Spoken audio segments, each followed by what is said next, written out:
رسول اللہ صلی اللہ علیہ وآلہ وسلم کے آنسو، تحریر نمبر 18۔ حضرت ابراہیم رضی اللہ تعالیٰ عنہ بن محمد رسول اللہ صلی اللہ علیہ وآلہ وسلم کی وفات۔ 7 ہجری کو نبی صلی اللہ علیہ وآلہ وسلم نے اطراف و اکناف کے بادشاہوں کے نام دعوت اسلام کے خطوط مبارک بھیجنے شروع کیے، تو ان میں سے ایک خط عزیز مصر کے نام بھی تھا، جسے مشہور صحابی حضرت حاطب بن ابی بلتعہ رضی اللہ تعالیٰ عنہ لے کر گئے۔ اس نے اسلام تو قبول نہ کیا، لیکن سفیر رسول اللہ صلی اللہ علیہ وآلہ وسلم کی بڑی تعظیم و توقیر کی۔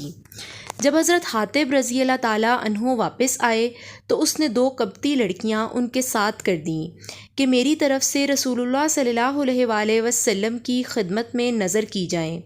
ساتھ ہی ایک خط بھی آپ صلی اللہ علیہ وآلہ وسلم کی خدمت میں ارسال کیا، جس میں لکھا تھا کہ یہ دونوں لڑکیاں آپ صلی اللہ علیہ وآلہ وسلم کی خدمت میں بھیج رہا ہوں، جو قبطیوں میں بڑا درجہ رکھتی ہیں۔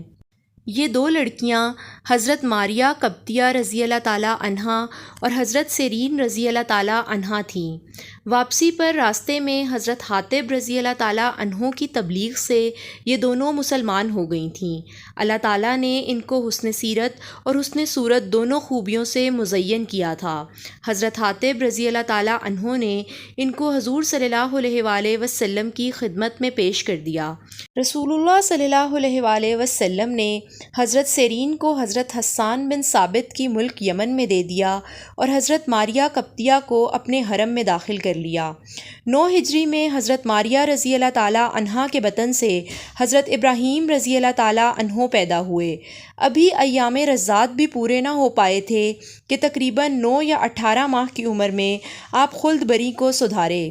حضرت ابراہیم کے داغ مفارقت دے جانے سے حضرت ماریہ بے اختیار رو پڑیں۔ رسول اللہ صلی اللہ علیہ وآلہ وسلم کی آنکھیں بھی اشک بار ہوئیں۔ پھر جب چھوٹی سی چارپائی پر جنازہ اٹھایا گیا تو حضور نبی کریم صلی اللہ علیہ وآلہ وسلم نے خود نماز جنازہ پڑھائی۔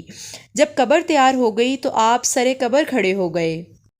حضرت فضل بن عباس رضی اللہ تعالیٰ عنہ اور حضرت اسامہ بن زید رضی اللہ تعالیٰ عنہ نے اٹھا کر قبر میں اتارا۔ جب حضرت ابراہیم رضی اللہ تعالیٰ عنہ کو قبر میں رکھا گیا تو رسول اللہ صلی اللہ علیہ وآلہ وسلم کی آنکھوں سے آنسو بھر آئے۔ پھر اس عظیم صدمے کے وقت یہ تاریخی کلمات ارشاد فرمائے: ہم جانتے ہیں کہ موت کا وعدہ حق و سچ ہے، اور بلا شبہ پیچھے رہ جانے والے پہلے جانے والوں سے جا ملیں گے۔ اگر ایسا نہ ہوتا تو ہم کو ابراہیم رضی اللہ تعالیٰ عنہ کا غم اس سے بھی زیادہ ہوتا۔ ابراہیم رضی اللہ تعالیٰ عنہ، تیری جدائی کی وجہ سے آنکھوں میں آنسو اور دل میں غم ہے، مگر ہم کوئی ایسی بات زبان پر نہ لائیں گے جس سے رب ناراض ہو۔ بات وہی ہوگی جو رب کو پسند ہو۔ زمانہ جاہلیت میں لوگ ستاروں کی تاثیر زمین پر پڑنے کا اعتقاد رکھتے تھے۔ حضرت ابراہیم رضی اللہ تعالیٰ عنہ جس دن فوت ہوئے، اتفاق سے اس دن سورج کو گرہن لگ گیا۔ لوگوں کا خیال تھا کہ یہ ابراہیم کی موت کی وجہ سے ہے۔ نبی صلی اللہ علیہ وآلہ وسلم نے عین اس غم کی حالت میں بھی خطبہ دے کر اس چیز کو رد کیا کہ ستاروں کی کیا حقیقت ہے۔ چاند سورج تو اللہ تعالیٰ کی نشانیوں میں سے ہے، یہ کسی چھوٹے بڑے کی موت پر گرہن نہیں کھاتے۔ جب تم گرہن دیکھو تو نماز پڑھو۔